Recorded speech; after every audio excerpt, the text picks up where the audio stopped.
பேச்சுவார்த்தை Russia Ukraine, Russia மற்றும் America, America Ukraine, America மற்றும் ரஷ்யா இப்படின்னு சொல்லி ஏகப்பட்ட பேச்சுவார்த்தைகளை நாம் இப்போ பார்த்துட்ருக்கோம். இந்த சமகாலத்தில் இவ்வளவு பேச்சுவார்த்தை நடைபெறுவது அப்படிங்கிறது இந்த ரஷ்யா உக்ரைன் போருக்கு தான். இஸ்ரேல் ஹமாஸ் யுத்தம் அப்படிங்கிறது தொடர்ச்சியாக அடுத்ததாக நடந்துகிட்ருக்கு. 8 தினங்களாக இஸ்ரேலுடைய தாக்குதல் இப்போது ஹமாஸ் இல்லாட்டி காசாவுக்கு எதிராக, பாலஸ்தீனர் மக்களுக்கு எதிராக நடந்துகிட்டே இருக்குது அப்படிங்கிற தகவலும் வெளியாகி இருக்கிறது.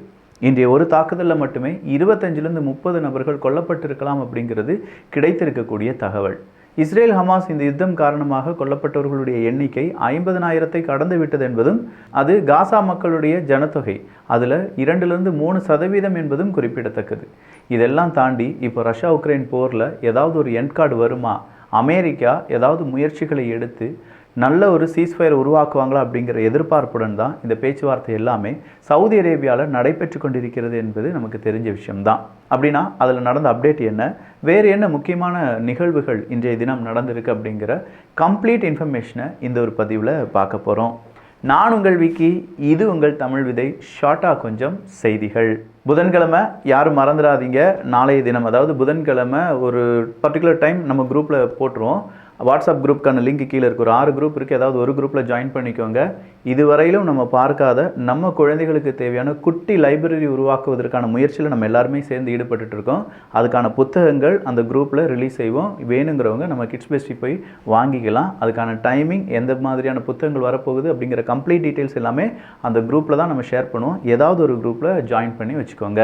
முதல் செய்தியாக நம்ம பார்க்க வேண்டியது என்ன அப்படின்னு பார்த்தீங்கன்னா, பாலஸ்தீனத்தில் நிறைய இப்போ ஈரான் எடுத்துலாம் பார்த்தீங்கன்னா, ஈரானுக்கு எதிராக பொருளாதார தடை எல்லாமே விதிச்சிருக்காங்க. பட் ஈரான்லேருந்து பெஸ்ட்டான டேரக்டர்ஸ் வருவாங்க, பெஸ்ட்டான ஸ்க்ரீன் பிளே வரும், நிறைய ஸ்டோரி ரைட்டர்ஸ் வருவாங்க. அந்த மண்ணிலேருந்து வரக்கூடிய நபர்களுக்கு உலகத்தரமான அங்கீகாரம் அப்படிங்கிறதெல்லாம் கிடைக்கும். அதே மாதிரி தான் பாலஸ்தீனத்தில் ஆஸ்கார் வின்னிங் ஒரு டேரக்டர் இருந்தார். அந்த ஆஸ்கார் வின்னிங் டேரக்டர் அப்படிங்கிறவங்கள இஸ்ரேல் என்ன செய்கிறாங்க, கைது பண்ணுறாங்க. அந்த மனுஷனை கைது பண்ணி இரவு முழுவதும் அடித்ததாக சொல்லப்படுகிறது. ஸோ இரவு முழுவதும் அடிச்சுட்டு பகலில் விடுதலை பண்ணுறாங்க அப்படிங்கிறதும், ஒரு ஆஸ்கார் வின்னிங் டேரக்டருக்கான நிலைமை இப்படியா அப்படிங்கிற ஒரு கேள்வியும் ஒரு சேர இங்கே வருது. World health organisation, red cross society, இவங்க எல்லாருமே காசாவில் எய்டு போகலைன்னா இன்னும் ஒரு வாரம் கூட அங்கே இருக்கக்கூடிய மக்களால் உயிரோடு இருக்க முடியாது என்று சொன்ன பிறகும் எந்த விதமான எய்டும் இப்போது மூவ் ஆகலை அப்படிங்கிற தகவல் வெளியாகி இருக்கிறது. ஸோ 8 தினங்களாக இஸ்ரேல் மற்றும் ஹமாஸ் இவங்களுக்கு இடையேயான யுத்தம் மறுபடியும் ஸ்டார்ட் ஆயிருச்சுப்பா அப்படிங்கிற தகவலுடன் காசா மக்களுக்கான எதிர்காலம் என்ன என்கிற கேள்வியும் பல நபர்களால், பல நாடுகளால் கேட்கப்பட்டு தான் வருகின்றன. ஐநா சபை இதில் இன்னும் கொஞ்சம் மௌனம் சாதிக்கிறார்கள் என்பதும் குறிப்பிடத்தக்கது.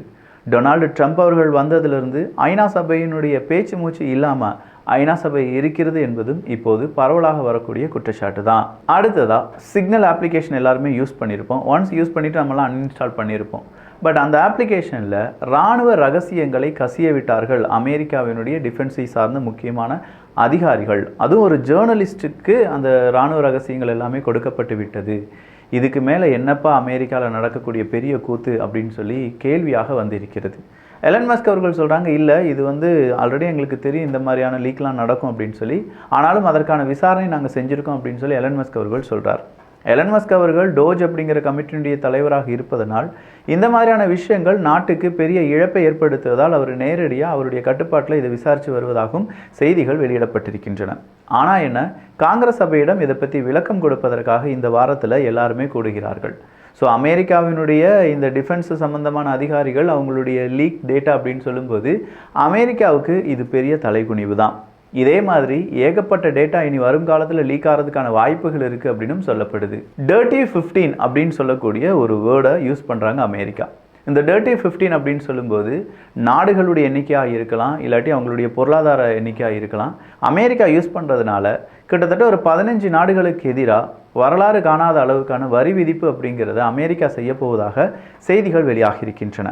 ஏப்ரல் 2ஆம் தேதியிலிருந்து இந்தியாவுக்கு எதிரான வரி விதிப்பு அப்படிங்கிறதும், இந்தியா எந்த அளவுக்கு வரியை விதிக்கிறார்களோ அதே அளவு வரியை விதிப்போம் அப்படின்னு சொல்லியிருந்தாங்க. இதை ரெசிப்ரோக்கல் டேரிஃப் அப்படின்னு சொல்லியிருந்தாங்கல்ல, அதே மாதிரி தான் ஜப்பானுக்கு எதிராகவும், ஐரோப்பிய ஒன்றிய நாடுகளுக்கு எதிராகவும், மெக்சிகோக்கு எதிராகவும், கனடாவுக்கு எதிராகவும் இப்போது அமெரிக்கா அவங்களுடைய ரெசிப்ரோக்கல் டேரிஃப் அப்படிங்கிறத வர்ற 2ஆம் தேதியிலிருந்து அமல்படுத்துவதற்கான வாய்ப்புகள் இருக்குது அப்படின்னு சொல்லப்படுது. ஜப்பானுடைய பொருளாதாரத்தினுடைய வீழ்ச்சிக்கும் அமெரிக்காவினுடைய இந்த டேரிஃப் ஒரு காரணமாக இருக்கலாம் அப்படின்னு சொல்கிறாங்க. அதே அதே நேரத்தில் ஜப்பான் நினச்சாங்கன்னா அமெரிக்காவினுடைய பொருளாதாரத்தையும் வீழ்ச்சி அடைய வைக்க முடியும் என்பதையும் தமிழ் பட்சத்தில் ஒரு டீட்டெயில்டு டாக்குமெண்ட்ரி வீடியோவை நம்ம பார்த்துருந்தோம்.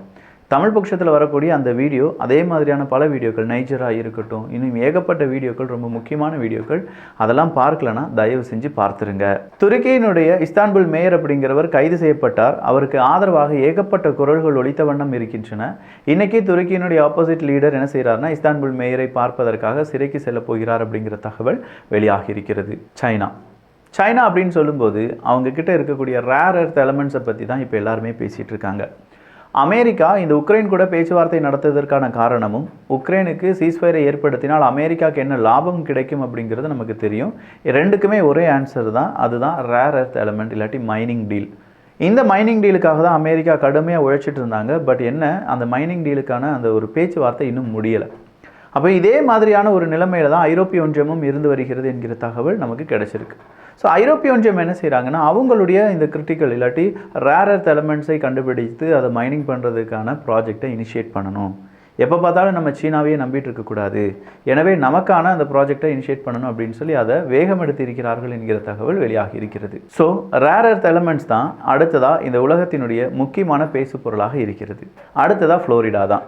ஃப்ளோரிடாவில் குழந்தைகளை வேலைக்கு அமர்த்துதல் அப்படிங்கிற சட்டத்தை மறுசீரமைப்பு செய்ய வேண்டும் அப்படின்னு சொல்கிறாங்க. ஏன்னா அங்கே வேலை செய்கிறதுக்கு மனிதர்கள் கிடைப்பது ரொம்ப கஷ்டமாக இருக்குது. எனவே குழந்தைகளை வேலைக்கு அனுமதிப்பதை பற்றி கொஞ்சம் யோசிக்க வேண்டும் என்பது தான் கிடைத்திருக்கக்கூடிய தகவல். அமெரிக்கா, ரஷ்யா இவங்களுடைய பேச்சுவார்த்தை சவுதி அரேபியாவில் வச்சு நடந்திருந்தாலும் இதுவரையிலும் உக்ரைனுக்கான சீஸ்ஃபயர், உக்ரைனுக்கான டீல் அப்படிங்கிறது ஏற்படவில்லை. அதை விடுத்து பிளாக் சீல, கருங்கடலில் நேவிகேஷன் அப்படிங்கிறதுல எந்த சிக்கலும் இல்லாமல் இரண்டு நாடுகளும் ஒரு போல சம்மதித்திருக்கிறார்கள். எனவே கப்பல் போக்குவரத்து அப்படிங்கிறது இனிமேல் பிளாக் சீல தொடர்ந்து நடைபெறுவதற்கான வாய்ப்புகள் இருக்குது. அதை நாங்கள் தான் ரெடி பண்ணோம் அப்படின்னு சொல்லி இப்போ அமெரிக்கா சொல்லியிருக்காங்க. ஸோ பிளாக் சீல ஏற்பட்ட இந்த டீல் அப்படிங்கிறதும் அடுத்ததாக கிரைண்ட் டீல் அப்படிங்கிறது நம்ம பார்த்தோம். அமெரிக்கா, ரஷ்யாவிடையே பேச்சுவார்த்தை நடைபெறும் போது அந்த கிரைண்ட் டீலை பற்றியும் ரஷ்யா பேச்சுவார்த்தை நடத்தியதாக சொல்லப்பட்டது. இன்னைக்கு மறுபடியும் ரஷ்யா உக்ரைனுக்கு எதிராக கூடுதலான இந்த சீஸ்ஃபயர் இல்லாட்டி நேவிகேஷன், கிரைண்ட் டீலாக இருக்கட்டும், இது எல்லாமே அமெரிக்கா மற்றும் ரஷ்யாவினுடைய கை ஓங்கும் விதமாக டீல் அமைக்கப்பட வேண்டும் அப்படிங்கிற நிர்பந்தம் செலுத்தப்பட்டதாக செய்திகள் வெளியாகி இருக்கின்றன. சிரியாலையும் இன்னைக்கு இஸ்ரேல் அவங்களுடைய தாக்குதலை நடத்தியிருக்காங்க. இந்த தாக்குதலில் 5 நபர்கள் கொல்லப்பட்டதாக செய்திகள் வெளியாகி இருக்கின்றன. சிரியாவில் இஸ்ரேல் தாக்குதல், ஏமன் ஹூத்திஸ்க்கு எதிராக இஸ்ரேல் தாக்குதல், இந்த பக்கம் ஹமாஸுக்கு எதிராக இஸ்ரேல் தாக்குதல் அப்படிங்கிறது தொடர்ச்சியாக 3 முனைகளிலும் இஸ்ரேலினுடைய தாக்குதல் அப்படிங்கிறது இருந்து கொண்டே இருக்கிறது. ஆஸ்திரேலியா இன்னைக்கு ஆர்மர்டு வெஹிக்கிள் அப்படிங்கிறத டெஸ்ட் பண்ணிட்டு இருக்காங்க, அலாங் வித் ஒரு எலக்ட்ரானிக் வார்ஃபேர் சிஸ்டம் தான். பட் இது எந்த மாதிரியான எக்ஸ்பீரியன்ஸில் இதை டெஸ்ட் பண்ணிட்டு இருக்காங்கன்னா, உக்ரைன் வாரில் இது எப்படி ஒர்க் ஆச்சு, அது அங்கேருந்து கிடைச்ச டேட்டா வச்சு இதை எப்படி மறுபடியும் சக்ஸஸ்ஃபுல்லாக கொண்டு போகலாம் அப்படிங்கிற மெத்தடில் இதை டெஸ்ட் பண்ணிட்டு இருக்காங்க அப்படிங்கிறத செய்தி வெளியாகி இருக்கிறது. ஸோ ஒரு நாட்டில் நடக்கக்கூடிய ஒரு யுத்தம் சில நாடுகளுக்கு கேஸ் ஸ்டடி தான். அந்த கேஸ் ஸ்டடி பேஸ்டாக தான் அவங்களுடைய ஃபியூச்சரிஸ்டிக் டெக்னாலஜி, அவங்களுடைய இராணுவ ஆயுதங்கள் எல்லாமே இருக்க போகிறது அப்படிங்கிறதுக்கான ஒரு உதாரணம் தான் இப்போ நம்ம பார்த்த செய்தி. உக்ரைனுடைய ஃபைட்டர் ஜெட் ரஷ்யாவினுடைய ஒரு பேஸை, இராணுவ தளத்தை முழுவதுமாக அழித்ததாக செய்திகளை வெளியிட்டிருக்கிறார்கள் உக்ரைனுடைய இராணுவம். ஆனால் அதை மறுத்திருக்கிறது ரஷ்யாவினுடைய இராணுவம். இஸ்ரேலினுடைய ஹாஸ்டேஜஸ் இப்போ கொஞ்சம் பேர் ரிலீஸ் செய்யப்பட்டாங்கல்ல, அதில் ஒரு நபர் இன்னைக்கு மீடியாவில் பேசியிருக்காங்க. நான் எந்திரிச்சு பார்க்கும்போது ஹாஃப் நேக்கடாக இருந்தேன், என்னை சுற்றி நிறைய ஆண்கள் இருந்தாங்க. ஒரு ஆண் அதில் இங்கே தான் நீ கல்யாணம் பண்ணிக்கணும், இங்கே தான் நீ குழந்தை பெற்றுக்கணும் அப்படின்லாம் சொன்னாங்க. ஸோ இதே மாதிரி ஏகப்பட்ட பிரச்சனைகள், அப்படி இல்லைனா செக்ஷுவல் அசால்ட் அப்படிங்கிறத நாங்கள் அனுபவித்தோம் அப்படிங்கிற ஒரு பெரிய குண்டை தூக்கி போட்டிருக்காங்க. இஸ்ரேல் ஹமாஸ் இந்த பிரச்சனை சூடுபிடிப்பதற்கு மீண்டும் இதுவும் ஒரு காரணமாக இருக்க வாய்ப்புகள் இருக்கின்றன. ஜப்பானுடைய புதிய ஸ்மார்ட் ஃபோன் திட்டம் அப்படிங்கிறது, அந்த ஸ்மார்ட் ஃபோன் சாஃப்ட்வேர் திட்டம் அப்படிங்கிறது அமெரிக்கா ஜப்பான் இடையே மேலும் விரிசலை அதிகப்படுத்தலாம். ஏகப்பட்ட இன்ஃபர்மேஷனை பார்த்துருக்கோம். இதை பற்றிய உங்களுடைய கருத்துக்கள் இங்கே வரவேற்கப்படுகின்றன. நான் முதலே சொன்ன மாதிரி இந்த சம்மரில் நம்ம வீட்டு குழந்தைகள் வாசிப்பதற்கும் அவங்களுடைய எதிர்காலத்துக்கு இப்போ நம்ம புக்கை வாங்கி வச்சோம்னா ஒரு 10 வருஷத்துக்கு பிறகு அந்த புக்கை வாசித்து பார்த்தாலும் செம்மையாக இருக்கக்கூடிய புத்தகங்கள் தமிழ் பட்சத்தில் கிட்ஸ் பெஸ்டி வழியாக அறிமுகம் செய்ய போகிறோம்.